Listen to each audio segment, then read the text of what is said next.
So போன video நம்ம இந்த உலகத்திலே ஃபேமஸான நிறைய பேரால் நம்பப்பட்ட மோஸ்ட் ஹாண்டட் டால்ஸை பற்றி பார்த்துருப்போம். பட் இந்த வீடியோவில் பேய்களுக்குள்ளே தான் கம்யூனிகேட் பண்ணுறோம் அப்படின்னு சொல்லிட்டு ஓஜா போர்டு, சார்லி இந்த மாதிரியான கேம்ஸ்லாம் வைக்கிறாங்க இல்லையா, இதுக்கெல்லாம் சயின்டிஃபிக் எக்ஸ்பிளனேஷன் இருக்கு. அந்த கேம் ஆக்சுவலாக எப்படி ஒர்க் ஆகுது, அது மட்டும் இல்லாமல் முக்கியமாக அந்த கேம் உண்மையிலே ஒர்க் ஆகுமா இந்த வீடியோவில் பார்ப்போம்.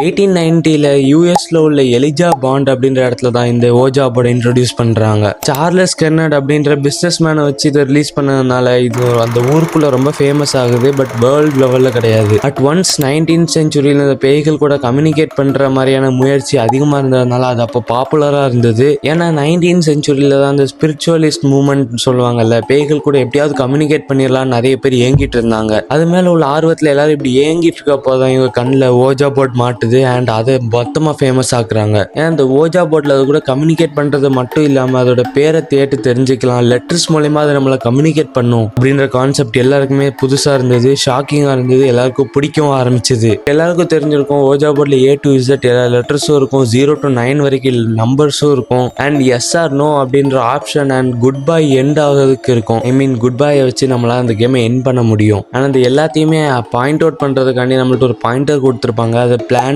கேட் அப்படின்னு சொல்லுவாங்க. இதுல முக்கியமான ரூல்ஸா ஒரு 5 ரூல்ஸ் சொல்றாங்க. ஃபர்ஸ்ட் ரூல், அதுல பார்ட்டிசிபென்ட்ஸ் யாராவது அதுல கையை வச்சிட்டாங்கன்னா, இப்போ ஒரு குரூப் ஆஃப் ஃப்ரெண்ட்ஸ் இருக்காங்கன்னா அதுல கை வச்சிட்டாங்கன்னா அந்த பாயிண்டர் தானா குட் பை கிட்ட வர்ற வரைக்கும் அதுல இருந்து அவங்க கை எடுக்கக்கூடாது. அண்ட் செகண்ட் ரூல், அதுல இந்த கூட்டத்தில் உள்ள யாரோ ஒருத்தர் மட்டும் தான் கொஸ்டின் கேட்கணும். எல்லாரும் கூட்டமா கொஸ்டின் கேட்டா அந்த ஆத்மா அந்த வீட்லயே தங்கிரும் அப்படின்னு சொல்றாங்க. சப்போஸ் அங்க உண்மையிலே ஒரு கோஸ்ட் இருக்கு அப்படின்னா அந்த பாயிண்டர் தானாவே ஒரு லெட்டர்ஸ்க்கோ இல்லை ஒரு நம்பர்ஸ்க்கோ மூவ் ஆகுமா. ஃபோர்த் ரூல், அங்க உள்ள லெட்டர்ஸை வச்சு நம்மளால அதோட பேரை கேட்டுக்கலாம். அது மட்டும் இல்லாம நம்பர்ஸை வச்சு அது சப்போஸ் ஏதாவது இறந்த பேயா இருந்தா, இறந்த பேயா வந்திருந்தா அதோட இறந்த டேட்டை நம்மளால கேட்க முடியும், அந்த வயசு எல்லாம் கேட்க முடியும். அண்ட் 5வது முக்கியமான ரூல்ஸ் தான், அந்த கேம் எண்ட் பண்ணணும்னா அந்த குட் பைன்ற ஆப்ஷனுக்கு அந்த பாயிண்டர் போகணும். ஸோ இதுல எல்லாருக்கும் ஒரு முக்கியமான டவுட் என்னன்னா, உண்மையில இந்த பாயிண்டர் பேயா நகர்த்துது,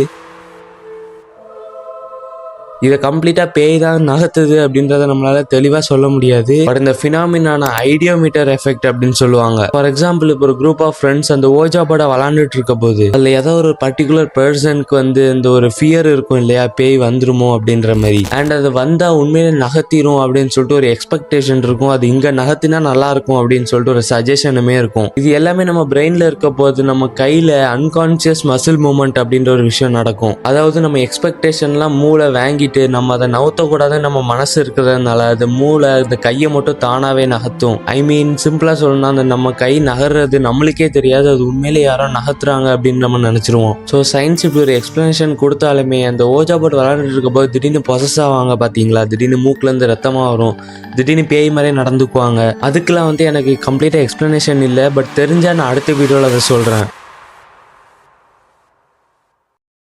ஸோ நீங்கள் எல்லாரும் மியூசிக்கல் சேர் விளாண்டுருக்கீங்களா?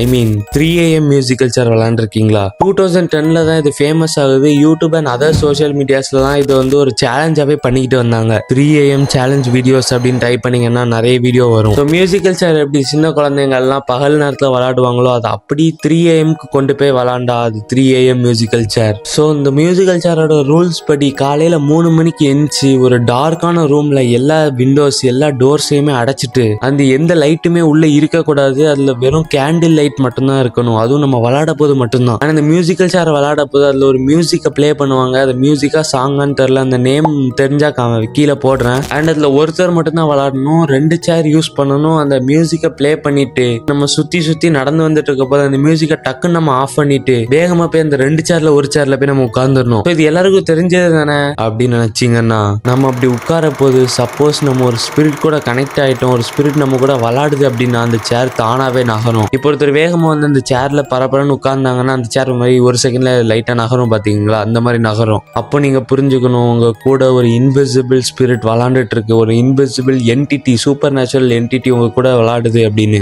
ஸோ இது உண்மையா பொய்யான்னு எனக்கு தெரியாது. இதை ட்ரை பண்ணி பார்க்க சொன்னீங்கன்னா அந்த அளவுக்கு எனக்கு தைரியமும் கிடையாது. ஃபர்ஸ்ட் ஆஃப் ஆல் நான் 3 மணிக்கு எந்திக்க மாட்டேன். பட் இதை உங்களை யாராவது ட்ரை பண்ண போறீங்க அப்படின்னா, அது நீங்க ட்ரை பண்ண போது உண்மையிலேயே அப்படி ஒரு ஸ்பிரிட் வந்து விளையாடுது அப்படின்னா நீங்களும் பயந்துட்டு இந்த கேம் எப்படியாவது ஸ்டாப் பண்ணணும், எப்படி ஸ்டாப் பண்றது அப்படின்னு கேட்டீங்கன்னா அதையுமே நான் சொல்றேன். ஃபர்ஸ்ட் அந்த மியூசிக்கை கம்ப்ளீட்டா ஆஃப் பண்ணிட்டு போனை ஆஃப் பண்ணிட்டு தூர போட்டுருங்க. செகண்ட், அந்த கேம் நீங்க விளையாடுற மாதிரி நார்மலா இருந்துச்சு எல்லா சேரையுமே அடுக்கி வச்சுட்டு ரூமோட லைட் எல்லாம் போட்டுட்டு எல்லா கதையுமே திறந்து வச்சுட்டு அந்த ரூம் விட்டு வெளியே போயிருங்க. அதுதான் கரெக்டான way to end the game.